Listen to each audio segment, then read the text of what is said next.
And so there's like a line where you have to be authentic about it. And smiling all the time, but I have my shitty days too. Just authentically creating music that you feel is good. A lot of people make that mistake, whether it's a musician or a brand. Or a brand, Is your goal to like go viral? Good connection at ClickUp. Sent it to him and he's like, dude, yes, can you make me one of these? I've learned a lot of different skills on Spotify, Apple Music, the whole deal. Jiggy Tone, and this is the Cuttin Thru podcast. Because I'm like a vision guy. So my hardest part when I outsource it is like, why did you chop it like that? And why did you take that part when I wanted to say that? And like, this color's like that, you know? That's what's hard with me is like I'm not a visual person, so I don't know. I can't tell them I want this. Yeah. I kind of be like, right. I don't know. Yeah. Like, do what you're the video guy. Do what works best. Like, I don't know. That's what I'm hiring you for. You're the artist here in that regard. Yeah. And like, of course I give them some like, here's my goal and blah, blah, blah. Yeah. But it's like, to me, it's not so much about like the color the caption is. It's like, right. Did you pick the right clip? Are you using good actual right B-roll? Yep. Or for like what we're talking about or like what I'm talking about, it's more like, I don't want AI bullshit B-roll. Like, go get screen grabs of the news articles and like the social people talking about like what I'm talking about. Right. Like, that's more the legwork. Yeah, have it pop up. Yeah, yeah. And people these days, like a lot of these guys are obviously trying to just like do it the absolute quickest and cheapest they can, so they throw it into some they're AI like probably app. just scan in, and if they're not AI, right? Yeah, it's not. That's why I just taught myself to do a lot of it. And at first it was like a bitch. Like it took a lot of time to learn it.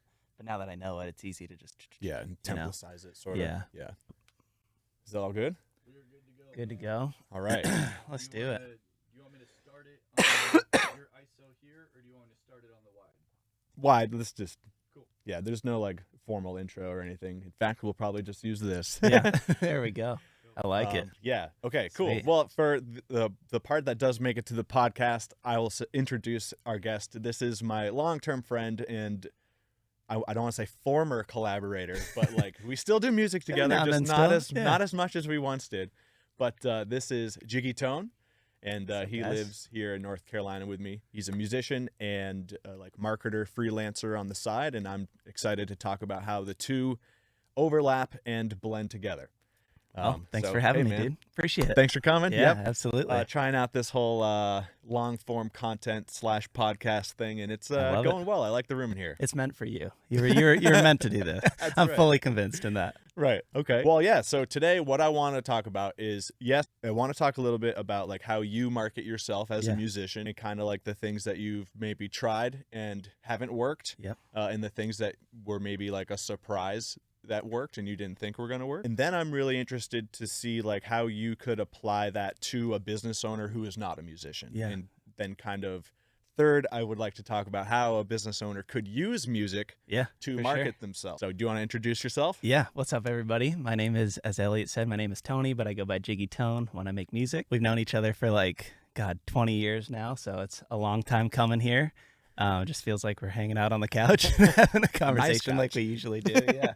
This is great. But yeah, I mean, overall, I've learned there's been so much throughout the years we made music together for 15 years. A lot of that was a learning process. Big part of it is figuring out what doesn't work. And then you learn from that to get, find your way to what does work. Oh, I mean, I think that probably the biggest thing that I've learned overall is that there's not like a one size fits all.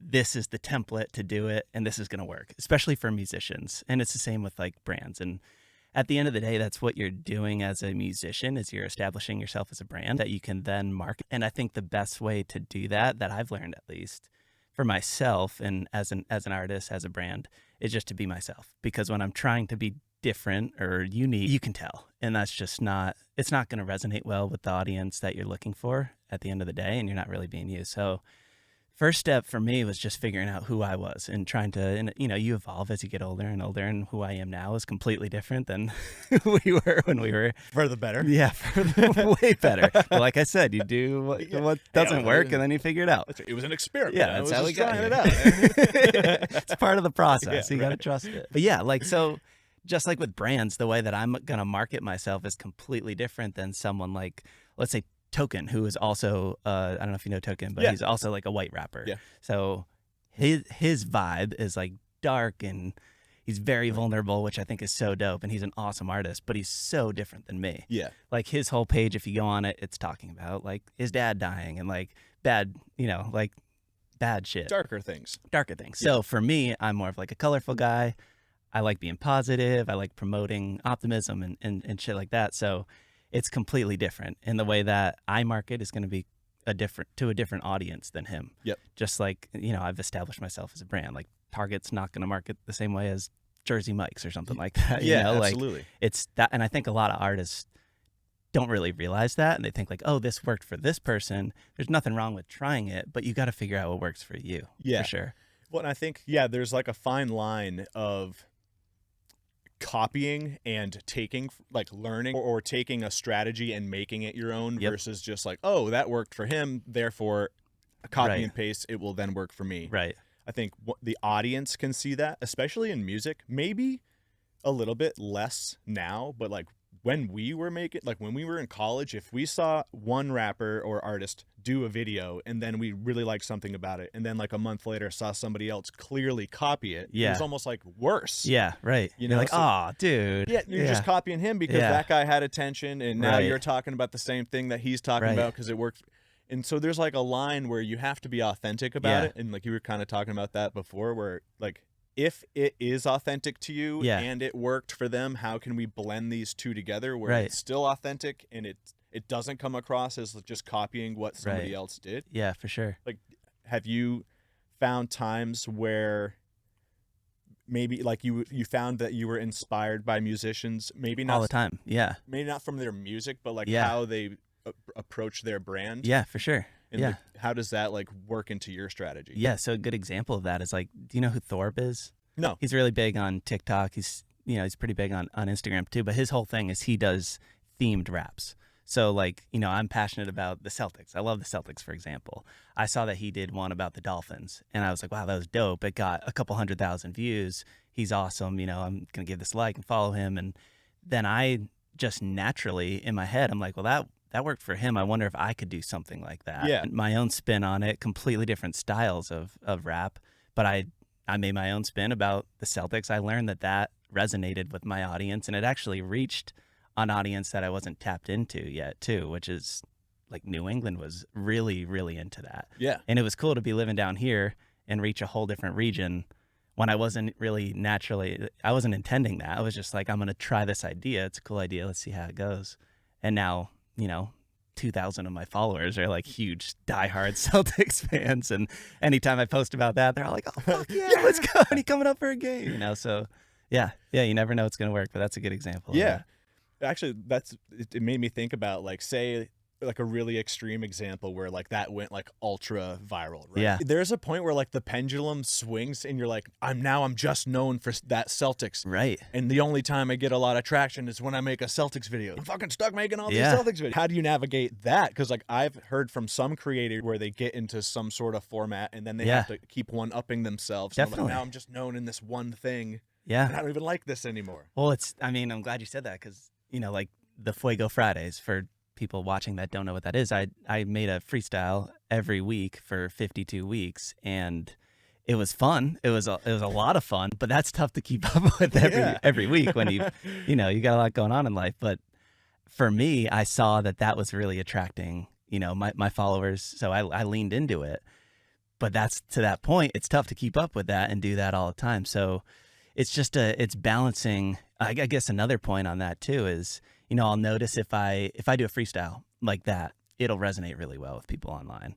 And then maybe I'll do something of my original music and it'll be like lower. I'll be like, oh, fuck. Like, damn it. Like I gotta backtrack and figure it out. Yep. So it's kind of pivoting and figuring out what works well and then leaning into that. And I've learned that a blend of both is really good for my following in particular, because the freestyles where I rap on other beats, it catches their ear and they're like, oh, I know this beat. I'm going to listen to this whole thing. And then it's like, and then I'll notice on my page, they'll go back their original music and like a couple ones. And so it's cool. There's a trickle down for it too. And I think it's the George Clooney method where he like does one for the audience, one for him. Yeah. Yeah. And it's like, well, I can't just always give the audience what they want from me, because then I'm not being like, I have my own wants Yeah. artistically of like what I want to make, but I'm also aware that Yeah. I need the audience on my side. So it's like, okay, one for them, one for you. You gotta, as an artist, you have to do what you love. And I really believe in that. Like, a lot of my following also likes when I like rap, when I rap over like trap beats, and I'm like, I go hard on it. And for me, now that I'm 33 and I have a wife and, you know, I live in the mountains now, like I don't listen to that shit. Like I don't at all. So now, and I'll get into this in a little bit, but my whole new vibe is completely different. So it's, as an artist, I do feel like you have to experiment with things that your following might not be used to. And that can be a difficult thing if they don't resonate with it, you know? So it's just navigating that. Yeah. And it's, I think a lot of businesses or musicians, they have a level of like a core customer or a fan, right? Yeah. And it's like, well, I have something going here. I have to give them what they want. But I've seen some folks like over fixate, say like on that one drop in the bucket. Right. And it's like, well, you're giving all your attention to the one drop in the bucket, which is, okay, they absolutely deserve some attention, but not at the expense of continuing to fill up the bucket with other drops. Other stuff too. And that's the cool part about being an artist. And like I said, a brand, if your following really can tell, if they can tell that you're authentic and you're you, and they like you for who you are, it doesn't matter what kind of music you're making at the end of the day. They're going to be there and they're going to support you. Yeah. You know, like I've got a core group of, it's a good community that I've built up, and it's not massive, but in my mind, if there's 100 people that are going to like every single video, I'd rather that than a video gets 80,000 views and only like 3 people comment. Like that, you know, so leaning into that core audience is so much more important than anything else. Well, and I think let's go back to that, like the let's go to that example. His audience might even say hypothetically be the same as yours, but they're listening at a different time in a different mood. Yeah, for so sure. It's not like, oh, because like I like Eminem and Elton John. Yeah. I like Billy Joel and Lil Wayne. Yeah. I like happy songs sometimes. Yep. I like you're sad. You're a music guy. Yeah. Like yeah. So it's like, yes, everyone, especially with their like music taste, they have like a recipe. Yeah. Token is one ingredient in that recipe, and you might be another. But I think it's important for like musicians and brands to know it's like people are people. They don't just like Token. Or they don't just like Eminem. They don't just like Target. Yeah. Like they like numerous things. I go to Target for some things. I go to Lowe's for others. Yeah. Like we're human. Like there's a lot. Yeah. And I think people they try to, their focus is on how do I give the audience what they want instead of how do I just make what I want and let it be smart about my distribution of it and let the happy people like my happy songs and I can make some sad songs. I'm going to consciously be aware that it's a different audience. So that when I'm planning my content or my ads or something like that, I'm not running my happy video to my sad audience. Right. Yeah. And you might start to see, hey, you know, for whatever reason, when my songs that are more intense, more trap, they get really popular in Atlanta. Yeah. Okay, so I'll run a clip with that song in that audience. Yeah, for sure. But my Celtics song is a different vibe for a different audience. So at the same time, I'll have one campaign with 2 different ads. Yeah. This one is the trap for Atlanta. This one is the Celtics in New England. Yeah. And I think sometimes artists or brands make the mistake of like, well, my ad strategy is this one video. This is it. And here's my huge audience of anybody who likes music in America. And it's like, okay, boom. Yeah. And that's not a strategy. Not at all. Well, it all goes back to just being you. And like as a person, I'm naturally, especially like on the outside, I seem happier because I'm smiling all the time. But I have my shitty days too, and that comes out in my music too. So just like you said, you have to there's a big spectrum of what your mood is, and naturally I might gravitate towards just being one type of way, but that doesn't mean I should only make that kind of music, because then what about, like, for example, Tokens fans that also just appreciate good music and they're having a good day, or it's it's Friday afternoon, they're scrolling, they're like, oh, that's cool, I like that, I'm gonna share that. Like, have a day today. You never know what somebody's mood is and who's gonna be attracted to what.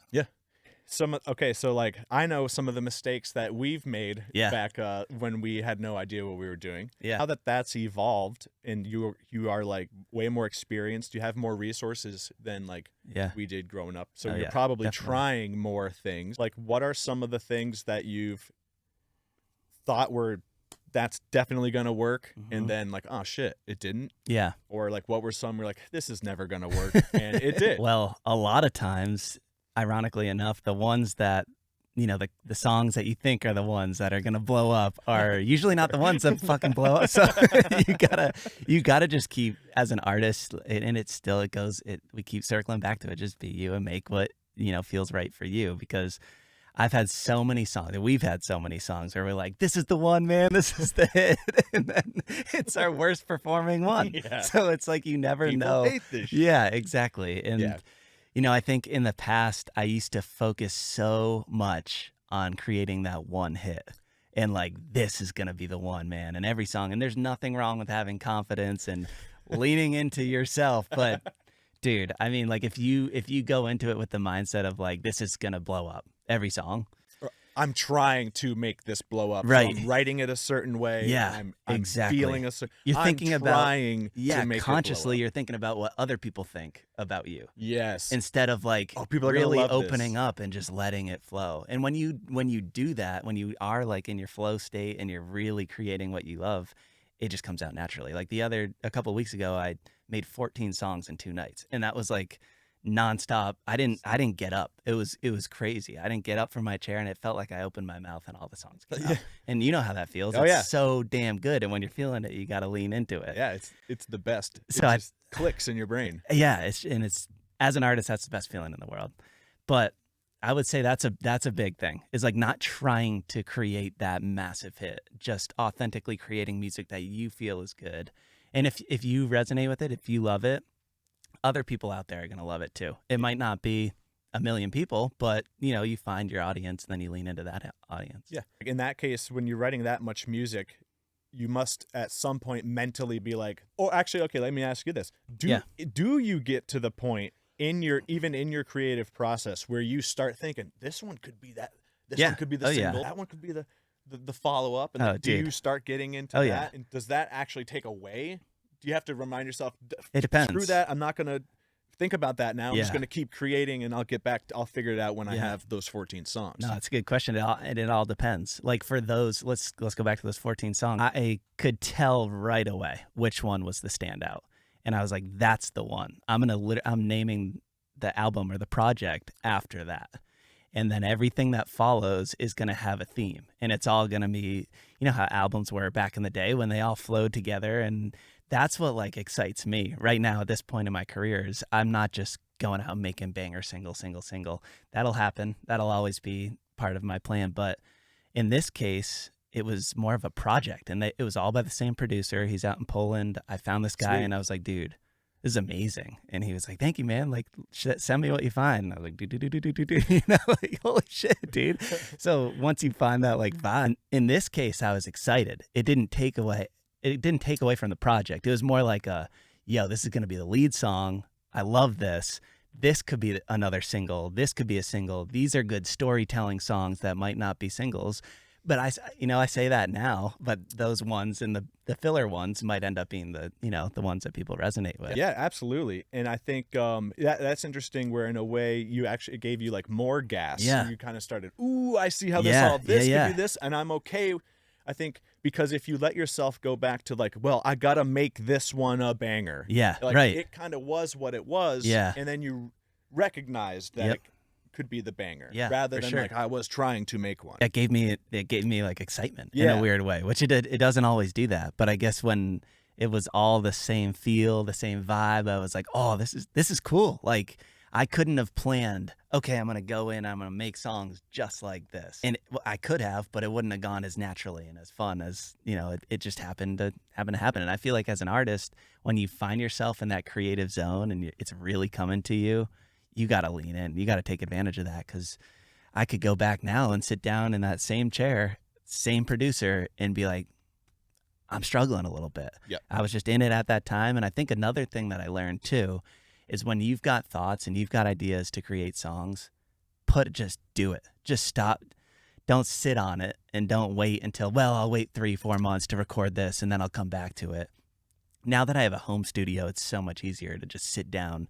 And if I have a thought, just let it out. Mm-hmm. Because even coming back to stuff, this from your experience, it's so hard to get back in that same zone. So I've learned I've got to let it out, because if I don't, it's not going to be the same when I try to come back to it. Big time, especially when it's so like here and there. It's not always something you can just tap into. Yeah. Like when you get into that flow state and Yeah. like, ooh, I'm in the zone right now. You got to like drill that, suck that well dry as best you can. Like, Yeah, because you it's a finite supply that day, Yeah. and you don't know if you're going to strike oil tomorrow. Yeah. Absolutely. So you gotta, whether that's in the creative process of like the music Yeah. or like the content you're making Yep. or whatever, like the marketing strategy, like it is really important to recognize when you're in that zone, Yeah. so that you can double down. Yeah. And it will be a lot easier if you're like then aware that tomorrow I might not be in this zone. Right. Milk it when it's here. Absolutely.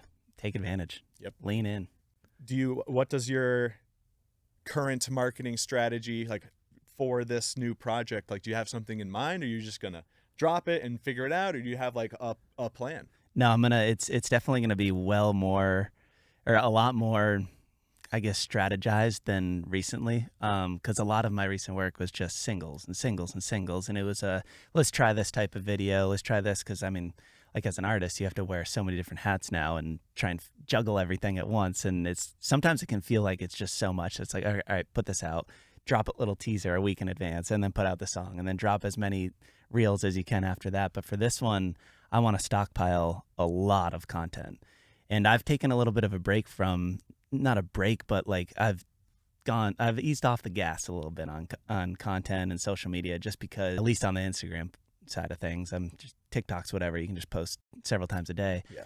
But I've eased off the gas to then be able to be like, okay, let's really think about this. Let's get all this content shot. And it's all, so the name of the project is Fresh Air. And my wife and I just moved to the mountains, as you know. So we're living a completely different life than we were in the city. I step outside and I breathe in the fresh air, and it is fresh air to me, like in so many different senses of the words. It just feels right to me. So it's like, not only is it the music's a breath of fresh air, where I'm living's a breath of fresh air, who I am as a person feels like a breath of fresh air. So there's so many different sides of it.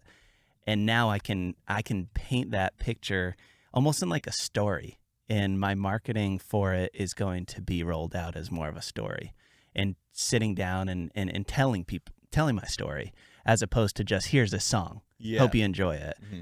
And there's different, like, I'm not going to give away too much of it just because I don't want to say it and then not do it, because it's, I'd rather just show you. It's a different approach this time, for sure. So I'm excited about it. Yeah. In an approach, say, in the messaging, or more, or like the distribution. It sounds like it's more in the messaging and kind of like how you're positioning the content, Mm-hmm. rather than like, oh, this time I'm going to post twice a day and run an ad here instead of posting once and running an ad there. Yeah, no, a mix of both, because the messaging is completely different than what it was. Same vibe in a way. I'm still me, obviously, but the difference here is stockpiling a ton of content and then starting to release, and not just posting a song that I like once or twice after I drop it.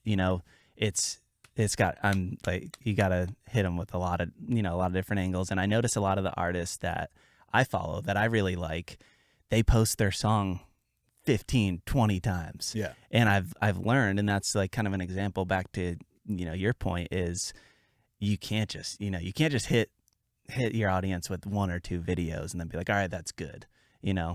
So the difference this time is, I'll have more of a plan around it. And then from a marketing standpoint, for me, I've learned that, you put everything out organically, figure out what works the best, lean into the ones that really work organically. And those are naturally the ones that are just going to do. And it's not just view count going up, it's comments and likes and engagement. So yeah, that's another big side of it.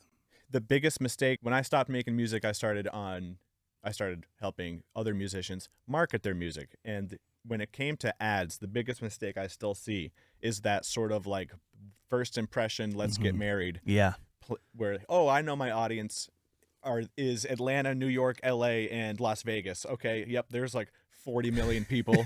Yeah. And I have $200 in an ad spend. And Instagram tells you, excellent. Yeah, great. Yeah, boost. 100 million people. Right. They hit boost post. They throw us Yeah. like one dart at this humongous bucket. Yeah. And they go, I didn't land a humongous whale with Yeah. my dart. And then they say the ads don't work. Yep.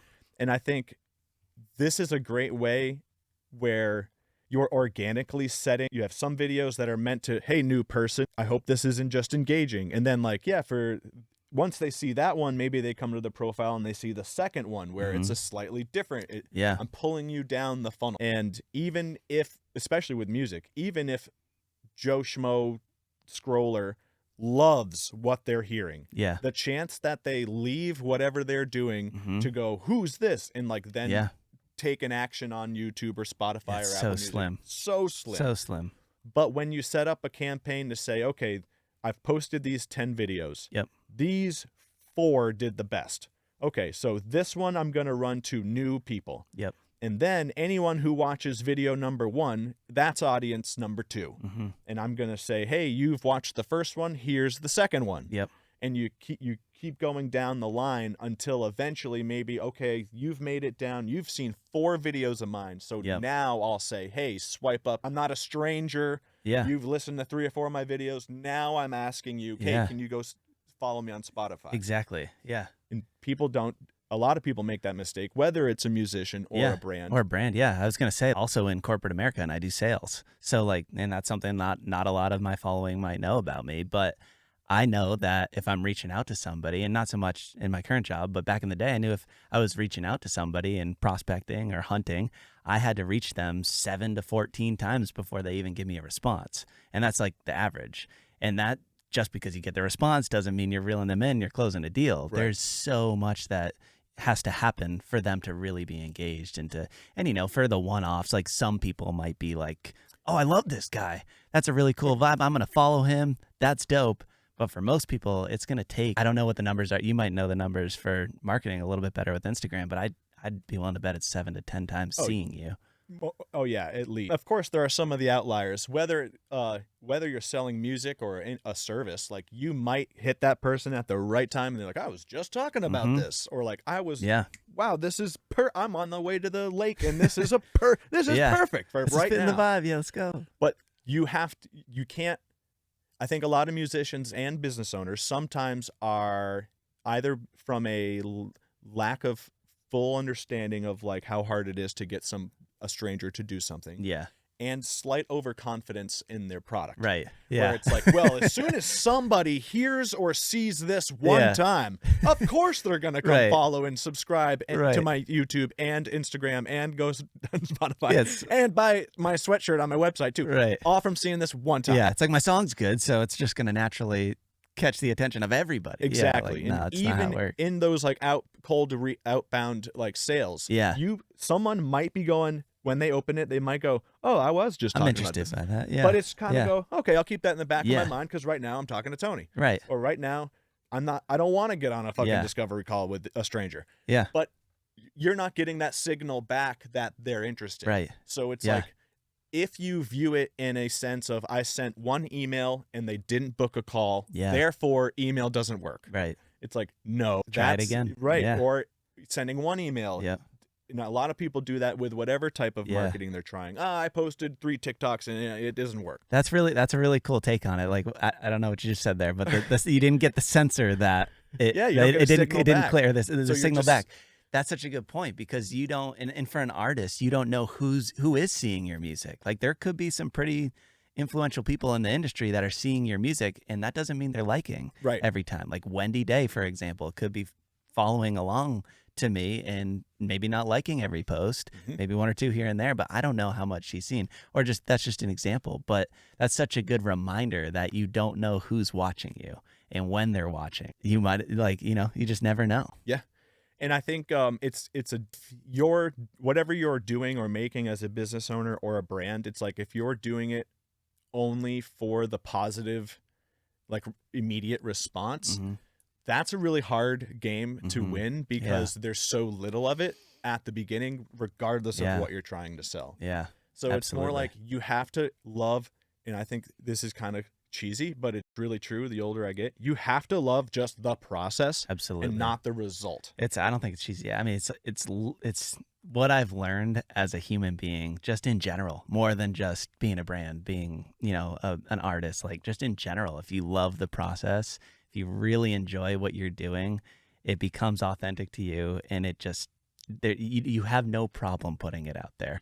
And I think when you follow that strategy of like just authentically being you, trying to put out content that you like, yes, you have to be aware of the audience on the other end and have to be entertaining or engaging something. Use people's ideas to be engaging and recreate the wheel in your own flavor or whatever you want to call it. But Yep.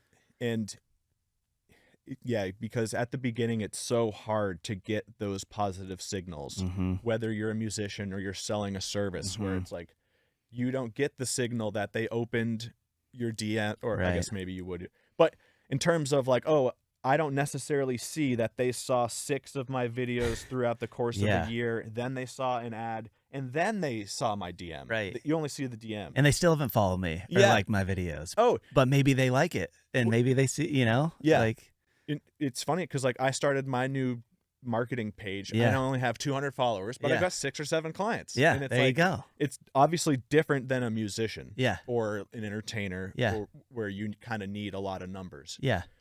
But there's a lot of businesses where it's like, well, what is the goal? Is your goal to like go viral and like make content that gets 300,000 views? Yeah. Or is it to only in your small town do you want 19 more clients this year? Yeah. And like, so then like what I'm getting at is like, sometimes the signal you're looking for isn't actually the best one to measure success by. Yeah. And it might like for you said something where it's like, yeah, it feels really nice to get 50,000 views, but what's a lot better is if I get 5,000 views and a lot of comments and 500 of them I will follow. take that any day. I'll take 2,000 views and 50 comments over something that looks like it's blown up to other people. I feel like it's less the more that content becomes so relevant, I've learned that it's less about just the view count number. It's more about who's engaging with you and who's sharing and who's saving. And those people, those repeat people, are the ones that are going to be the backbone of your brand and of your. It is a business as an artist, so those are the people you've got to lean into.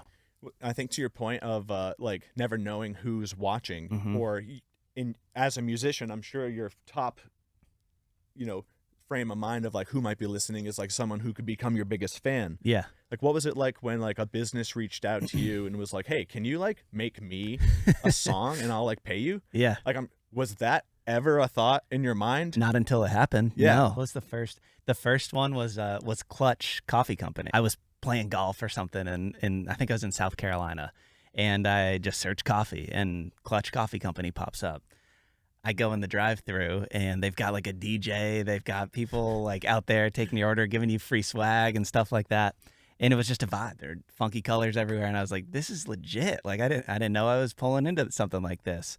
So I look them up on Instagram, give them a follow, and they followed back. And then I was like, "Yo, thanks for the follow, like I always do. Love your brand. Grabbed a coffee today. It was dope." The person running the account was the CEO. His name's Darren, who is now one of my good friends. Every time he's in Charlotte, we link up and grab a coffee. And he was like, "Yo, I never thought I'd ask this, but would you make us a song? I just went on your page and I love your music." And I was like, "Yeah, absolutely. I never thought I would be the guy that makes songs for brands, but I'm happy to do it. If it's something that aligns with me, I'm all in." So as an artist, that was a lane that I didn't know existed. It's also a lane that has allowed me to be in the green with my music too, because I know making music it's expensive, and a lot of people don't realize that. There's a lot that goes into it. So being able to partner with brands and collab in a sense that I just didn't expect it's so cool to me. And not only is it beneficial to me because I gain their audience on my page, they gain my followers. And now it's vice versa. You run, reels together and you collaborate on it. And I mean, now for that one in particular, the next thing I knew, literally 2 weeks later, he flew me to Miami, and we were on a yacht shooting a music video for a coffee company. Sweet. I had no idea. I didn't even know who the coffee company was 3 weeks ago. Yeah. So I was like, this is dope. Who else can I work with? And then there's been several other ones. And, one good example, Brant Bronico, Charlotte FC player. Yep. Had no idea he was watching My Fuego Fridays every week. But I finally saw like a light come in. I was like, oh shit, he's got like a Charlotte FC jersey on. I was like, I wonder if that's one of the players. Click on it, and it's like his actual account. And I was like, damn. And then I like waited, and then he liked another one. I was like, hey man, appreciate the love. And he was like, bro, my wife and I love watching you every Friday. This is dope. And it just turned, he was like, I would love to collab with you somehow. And then that became, now he's a good friend of mine. And we just, you kind of just go from there. Right. So a lot of people say it's all of who you know and not what you know. I think a good bit of both is nice, but I think it really is, networking is so important. Brand collaborations is an awesome way as an artist to get your name out there. That's so cool. And yeah, so like when like Brant came to you, did you kind of say, hey, well, here's something I did for the coffee. Here it is. Check this out. Or did you use it as kind of like a case study of like, hey, I did it for these guys. Let's do something like this. I don't know if I did with Brant because he's like more of an individual, but I have for other brands, and that's worked. ClickUp, for example. Good connection at ClickUp. Sent it to him, and he's like, dude, yes, can you make me one of these? So I did, and that Yep. that turned into a whole album that they did with Yeah. a ton of different artists, and that was such a cool idea that Chris had, one of the founders. It's just it's a different lane that a lot of companies I don't think see that as a lane for them. Actually, I follow Chris on LinkedIn, and he was talking about how he was like, I don't know how long ago the example was, but he was like, everyone in the boardroom laughed at me when I said we should make a rap. Yeah, like, remake a rap video or Dude, something for I TikTok. He's like, everybody fucking laughed at me. And he's like, I just went and did it anyway. And what Yeah. do you know? It got like however many Yeah. millions of views or yeah, whatever. dude. And it's like, goes to show, just do it. Just do it, dude. do it. I'll never forget. He called me and was like, dude, I need a ClickUp rap. And I remember being like, fuck yeah, let's do it, dude. Do it right Let's now. do it. And I did. I sent it back like super quick and collaborated with one of their social media guys, KJ. And I could tell in his voice, he was so fired up about it. I was like, this is going to work. There's no way this isn't going to work. That's what's so cool about Chris. It's like when he's passionate about something, you can see it. You Yeah. can see it. So that was an amazing idea. I love it. Well, and I think like you can see it, the audience can see it. Yeah. It comes through. And that obviously was not something like, oh, I saw this idea and I got to do it because my boardroom says I need Yeah, to. right. It's like, no, this is going to be good for Yeah. us. It fits in this. And I'm sure, because they're a humongous company, Yeah. I'm sure that wasn't like their entire marketing Right. plan. No, But they're like, yeah. hey, in our vast recipe Yeah. of our marketing, we can have an ingredient here Right. where we do stuff like Yeah. this. It's, Let's spend 15 grand on getting these artists on an album and let's see what happens with it. Yeah, 'cause- like what's the downside? especially because now all these artists are gonna like be excited about them sharing this content. look at me, I did a brand, click. and they're going 15K. That's probably For a $4 billion day and a half company. of ad spend for them, like, Right. if that. Yeah. Maybe 2 hours. Yeah, Like, exactly. so Yeah. they're like, we're gonna get all these people posting about us. Yeah. If it ends up leading to, honestly, that was probably the first time I had really heard of ClickUp, so Yeah. like it worked for me. There we go. There you go. Shout out to Chris. That's cool. And now they're a humongous company, and like Yeah. back then, like I don't want to say they were niche or something, but they weren't as big as they are now. Yeah, And now yeah, they're yeah. like synonymous with a Slack or Yeah, for sure. Monday or yeah, they're something. huge. Yeah, they're absolutely. humongous. Yeah, I mean it's definitely a lane that I didn't see. And then another one was Obedient K9. They're out of Charlotte. They're a dog training academy. My wife and I used them for 8 months, 10 months, whatever it was that we did training with them. I loved Louie, who was the owner. Got to know him a little bit. He started following me and he was like, yo, would you make a song for us? And I was like, absolutely. So, we worked out a deal. He brought me to the Hornets game and sat courtside, and next thing you know, we got a song. I was like, say less. I'm there, dude. Yep. It was a Celtics game too, which was fucking awesome. Have you thought about taking a step of like making this like an offer? Like you may go, the simplest website Mhm. ever, and you kind of say, hey, look, I have a small and a large package, and Yeah. I do this for companies. Like, Yeah. Or Yeah. is it kind of like, hey, you got to know me first? Yeah. before- Well, I mean, I don't think that would hurt, right? Having that as like a service that you offer. I think that's a really good idea. Right now, it's just people that reach out that know me. I partner with them, and then we talk it through, and the numbers are usually a little bit different. I've had to turn down certain ones because I'm like, it's not really worth, my time and energy. If I don't feel it really aligns with my brand, I don't want to put it out there. One exception, Famous Amos. I thought that, I'm really into like health right now, and I'm trying to promote more health, but who doesn't love a good Famous Amos? When I saw that one, how are you going to turn that down? Yeah. So, and we got some free cookies on the way too. So Take 'em. I'll bring some over this week. Shout out Famous Amos. Yeah, so I think that's a good idea though, as an artist, to have like, here's a package option. I can create you could be a 30-second song, it could be a minute and a half, for this much, or whatever, one reel or one carousel post. A new one I've got right now, I won't say too much about it just because I don't know if I'm supposed to or not, but it's a show, and Like a TV show? not sure where it's gonna land, Okay. but a director reached out to me, created a song for him, getting it back tomorrow, the final mix. So Sweet. I'm excited about it. That one, we don't know where it's gonna go, so it's tough to put like a package on. So you got to kind of work out. There's things behind the scenes, like, do we have royalties? Mhm. Do I get 5% of, do I give you a percentage of? So there's things like that go into it that you got to learn, and that's kind of that's a process too. Yep, that's a Yeah. whole nother thing. Well, before we run out of time, I know now, because you're making this content, you've also had some business owners reach out to you, or maybe you've reached out to them and kind of had said, hey, you need better content. Here's what I do. Yeah. Like, tell me a little bit about how the marketing in music and the learning of content has now, like, music aside, Yeah. you have this skill set Yeah. that is like applicable to businesses who might not be interested in music but still Right. need content and marketing help. Yeah. Like, how is that kind of blend? Yeah, no, and I didn't see this side of it coming. But if that's a skill that I've got and it's in my back pocket, why not use it? You Yeah. know, I think naturally I just love capturing whatever I'm doing, and I think it's good as an artist to show more of yourself and who you are as a person and what you're up to. I think your followers just naturally engage in that. So I've always been a big fan of content and taking pictures and making videos and things like that. So I've just gotten to a point where I got sick of paying people to do a video for me, to do content for me, or to mix my song. So I do a lot of it at my house now, and I've taught myself how to do that because, one, I don't want to wait around, and two, I don't want to pay. Yeah. And three, I know how I want it to look, and I want it to look a certain way, and I'm gonna lean into that. So I've learned a lot of different skills, how to take good pictures, how to shoot videos, how to edit those videos, and things like that. So Kay and I were out at, like I said, we just moved to the mountains. So we were out in Hickory, ate at a restaurant, loved it. I thought the vibe was awesome. So I made like a quick little reel for them, tagged them in it, and they reached out and they were like, yo, this is dope. And I was like, thank you so much. Just moved to the area.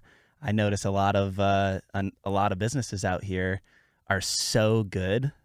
And this isn't a knock. I don't know how I worded it, but they're so damn good and they deserve more recognition. And, like, if you, for example, I don't know when the last time you were driving out in the mountains was and you needed lunch and you searched food near me, it's going to be like Arby's, McDonald's, like shit. And the good, really good local spots don't show up on the map. I see a lane there for businesses and I was like, well, shit, I can do it. I can take really high quality pictures. I can come in and get content for them. And then in turn, their business is going to grow because people that are driving out to the mountains to see the leaves are going to be like, I'm hungry. I want to get some food. Yep. This place is noticeably the best because they have high quality pictures, looks really professional. So I'm tapped into a new demographic out there that's been awesome to work with. I've got 6 or 7 restaurants, all fall under the same company that I've been working with and doing content for them, and then kind of recreating their websites for them. Sweet. Yeah.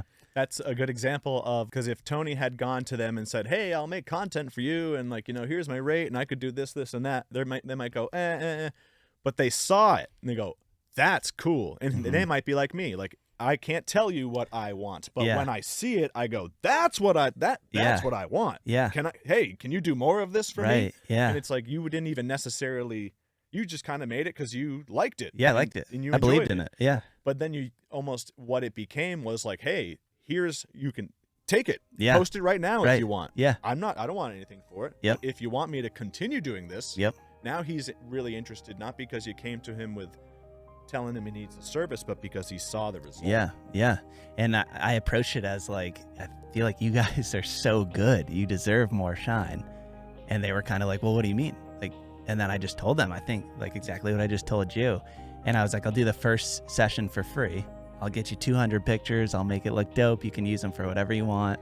I own nothing. They're all yours. If you like it, I'll send you my pricing, packaging, and we'll go from there. And now I've got a whole package deal, and they signed off, and we're rolling now, and it's awesome. Sweet. I enjoy it. I love all the business owners out there, and I genuinely want them to succeed because I love the area, and I want to see it grow, mainly for my home value. And Yeah, right. So if you're a business owner and you can't show up on the map when people are searching for food, make sure those Google business profiles are set up, and make sure you got some good photos in there to stick out against the Arby's. Because if you're losing to Arby's, I don't know, you got man. a problem. You got a bigger problem than hiring Tony for photos. But yeah, I guess so. We'll leave the last word to you. What's I guess where can folks find your music, and what can people expect to see from Jiggy Tone in the near future? Yeah, for sure. Well, I'll start with the last question there. Most excited about the new project that's coming out pretty soon, Fresh Air. I'm stoked about that. More details to come on that very soon. But yeah, you can find me on Instagram, TikTok, at Jiggy Tone. I'm on Spotify, Apple Music, the whole deal, YouTube, wherever you want to follow me. So yeah, I appreciate you having me, bro. Thanks for coming, man. That was That's fun. Jiggy Tone, and this is the Cuttin Thru podcast. I don't know where to look. How about that one? That one. There Let's we go. go. Cuttin Thru podcast here with Jiggy Tone. Let's go. Thanks for coming, brother. Yeah, for sure, bro. Thanks for having me.